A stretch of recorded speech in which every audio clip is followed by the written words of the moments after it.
कहीं प्रयोग होता तो वहां आपको ये निहायत होती है कि ऐसे आप काम करें जिससे वो चीज आपको शांतिकारक हो।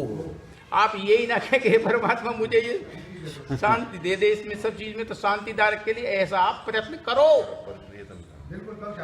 तब शांति मिलेगी। शांति की बात तो कह रहे हो, तो शांति कब मिलेगी? जब आप ऐसा आप प्रयत्न करोगे।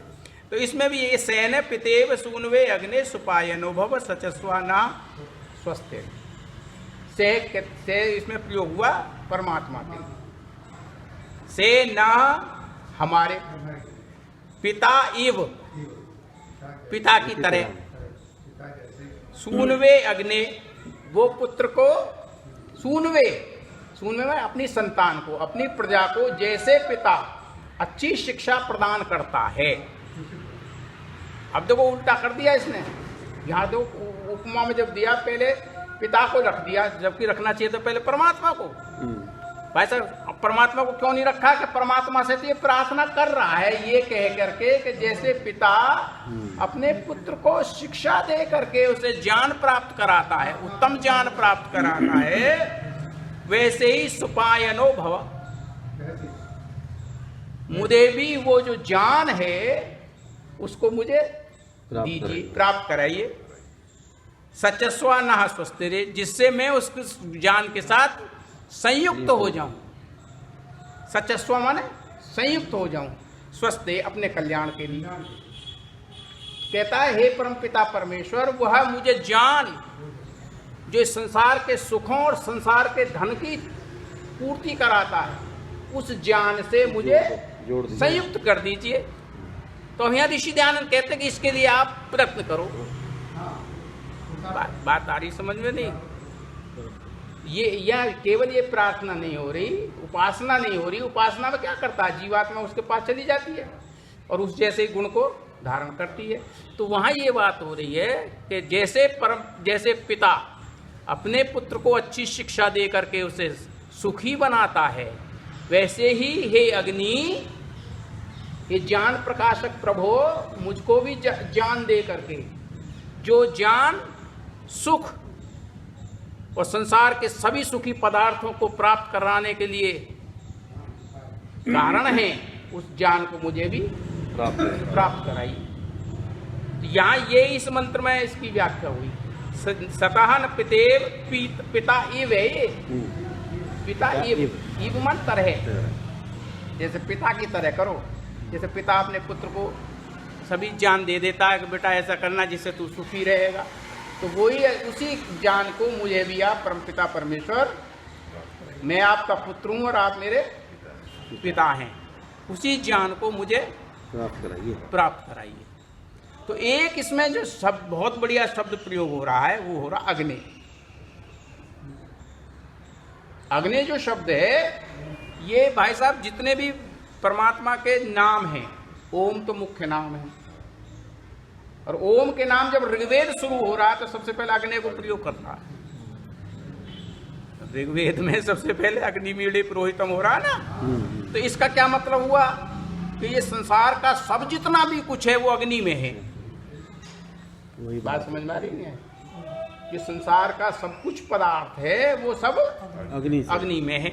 मैंने कहा अग्नि वही ब्रह्म वही अग्नि, आत्मा वही अग्नि, आत्मा भी अग्नि है, अन्न भी अग्नि है, अन्न भी, वृषा वही अग्नि, बैल अग्नि है, अश्व वही अग्नि, अग्नि वही अश्व, अग्नि भी अश्व है। मतलब संसार में जितनी भी गति हो रही है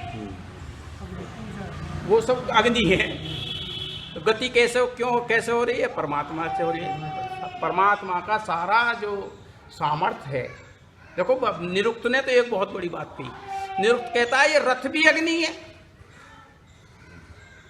रथ अरे क्या है, जब गति को प्राप्त कर रहा, ले जा रहा आपको, अरे गति में ले जा रहा ना, आज यहाँ वहां उठा के वहां ले जाएगा, तो जो आपको गति दे रहा है सब अग्नि है, वो सब अग्नि है। परमात्मा में अगर घोड़े में भी चलने की ताकत है तो अग्नि के कारण है। इसका क्या मतलब हुआ कि परमात्मा का सामर्थ्य उसमें बसा हुआ है। घोड़ा अगर भाग के वहां पहुंच जाता है तो संसार का जितना भी सामर्थ्य है आपको जो आपको आगे पहुंचाता है, गति देता है, उसका नाम सबका रहा अग्नि है। अग्नि है। बात समझ में आ रही नहीं? तो तब यजुर्वेद का जो 164 पहले उसका एक पहले मंडल का 164वां वो और 46वां मंत्र है, वो क्या लिखता? इंद्रम कहता ना, इंद्रम मित्रम, वो परमात्मा इंद्र भी है और मित्र भी है। वरुणम, वो वरुण भी है। फिर कहता अग्नि, अथो अग्नि, अथो आहु, अथो जिसको अग्नि से ही कहा गया है। अग्नि को ही इंद्र कहा है, अग्नि को ही वरुण कहा है, इंद्र को भी मित्र कहा है। फिर कहता से दिव्यो, वो दिव्य भी वही अग्नि है। दिव्य कहते हैं, दिव्य कौन है? परमात्मा, सूर्य। फिर कहता सुपर्णा, गरुत्माना। सुपर्णा जो विद्वानों ने अर्थ कर दिया ना उसमें सुपर्णा का, वो भी गलत कर दिया। सुपर्णा होता है आत्मा। सुपर्णा क्या है? आत्मा।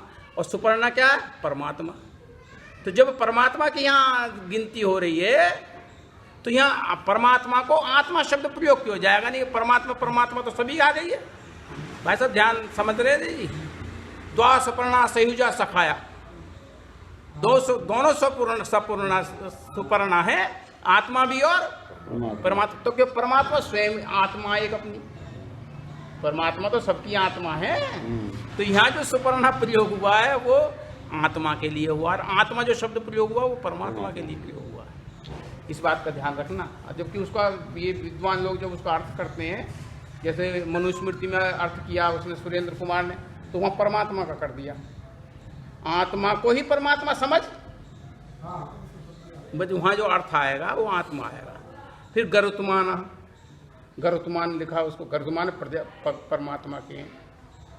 एक सत विप्रा बहुधा वदंती, ये तो सुना ही होगा ना। एकम सत,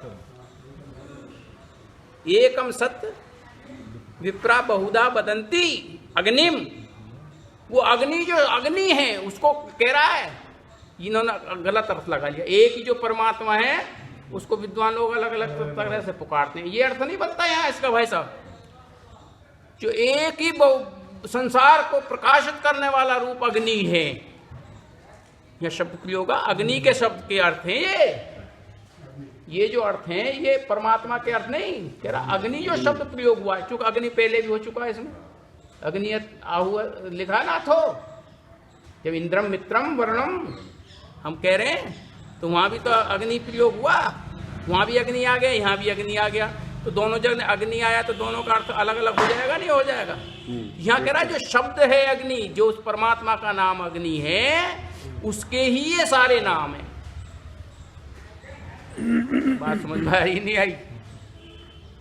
जो अग्नि शब्द प्रयोग परमात्मा ने किया है उसके ये गुणवाची अब आगे नाम है, अर्थात ये परमेश्वर के ही सारे नाम हैं। यहाँ ये कहना चाह रहा है एकम सत विप्रा बहुधा वदंती, उस अग्नि को ही अलग अलग तरह से लोगों ने अलग अलग नाम से पुकारा है। आई समझे? तो अब इसका भाषा समझ में आई नहीं आई? अग्नि शब्द को ही इन्होंने, अग्नि जो बहुरूपी है, बहु संसार में प्रकाशित रूप है, जिसका महान तेज है, उस परमपिता परमेश्वर के जो अग्नि नाम है उसके ये सब नाम है। एकम सत बहुधा विप्रा बहुधा वदंती। यम यमम मातृश्वानम आहु, मातृश्वा भी कहते प्राण को, प्राण भी उस परमपिता परमेश्वर का नाम है, और यम भी उस परमेश्वर का नाम है। अर्थात ये अग्नि के ही नाम है। ये नाम सब अग्नि है, अग्नि ही परमेश्वर का नाम। तब वो लिखता, मनु महाराज ने लिखा एकम एकम वदंती अग्नि, उसको कुछ लोग अग्नि कहते हैं। मनु अन्य प्रजापति, कुछ लोग उस पिता परमा को मनु कहते हैं। इंद्रम एके, कुछ इसको इंद्र कहते हैं। परे प्राणम, कुछ लोग इसको प्राण कहते हैं। परे ब्रह्म, कुछ लोग इसको ब्रह्म कहते हैं। शाश्वतम, शाश्वतम यह प्रयोग हुआ है, वह शाश्वतम शब्द इसलिए प्रयोग नहीं हुआ कि ब्रह्म शाश्वतम प्रयोग हुआ भाई साहब, तो लोगों ने उसको शाश्वत शब्द ही लिख दिया, शाश्वत ब्रह्म ना, जो निरंतर व्यापक है। शाश्वत का मतलब है हमेशा निरंतर रहता है। जैसे कहते हैं नहीं शाश्वत सत्य है, शाश्वत सत्य का मतलब ये हुआ, शाश्वत शब्द जो सत्य के साथ इसलिए जुड़ा हुआ, निरंतर सत्य है। तो शाश्वत शब्द का मतलब है जैसे हमारा वैदिक धर्म शाश्वत सत्य है, ये शाश्वत धर्म है, तो इसका मतलब निरंतर धर्म है ये। बात समझ आ रही है? तो इसका जो मुख्य शब्द है जो प्रयोग हुआ वो अग्नि शब्द प्रयोग हुआ। सारे संसार में ये अग्नि ही सारे सामर्थ्य को बनाए हुए, और वह परम पिता परमेश्वर भी क्या है? अग्नि। इसीलिए यह दो आहुति दी जाती है बीच में अंतरिक्ष में, चूंकि विद्युत रहती है, विद्युत का नाम भी अग्नि है। इंद्र का नाम, इंद्र जो कहलाता हो विद्युत ही तो कहलाती है। इंद्र और प्रजापति, जब 33 कोटि के देवताओं को गिना जाता है तो लास्ट में दो रह जाते हैं, इंद्र और प्रजापति। प्रजापति क्या है? यज्ञ। तो अंतरिक्ष में वायु और विद्युत दोनों रहती हैं, इसलिए दो समिधा एक ही मंत्र से इसलिए दी जाती है। समझ में आ गई भाई? नहीं आई भाई जी? समझ में आई? नहीं, परमेश्वर तो है। हम जब यहाँ संविधा लगाते हैं तब लोगों को यही नहीं पता पड़ती, जिंदगी भर हम लगाते रहते हैं कि इसको दो संविधा क्यों देते हैं। एक वायु की है और एक विद्युत। हाँ, दो मंत्रों से एक संविधा दी जाती है। क्या एक बार रिपीट? ऐसा है, पृथ्वी में तो पृथ्वी का देवता तो है अग्नि, और अंतरिक्ष का देवता जो दो हैं, वायु और विद्युत, ये अंतरिक्ष में ही स्थिर रहती है, और द्युलोक में सूर्य रहता है, तो वो द्युलोक का है। तो तीन संविधा हो गई, वायु विद्युत, और उसके लिए वायु विद्युत के लिए एक दो तो ये हो गई, एक अग्नि पृथ्वी के लिए हो गई, उसके लिए हो गई, तीन संविधा हो गई। तो इसलिए हमको ये बात ध्यान रखनी चाहिए कि परमात्मा का जो नाम है अग्नि। अच्छा, इसमें देखो जब पहला सूक्त खत्म हो रहा है, पहले सूक्त के बाद जब दूसरा सूक्त चलेगा देखो मंडल में, तो उसमें वायु से शुरू होगा मंत्र। हाँ, और फिर आदित्य से होगा। ये इस वेद को आप बहुत गहराई से देख पढ़ोगे ना, तब समझ में आएंगी ये बातें, नहीं समझ में नहीं आती।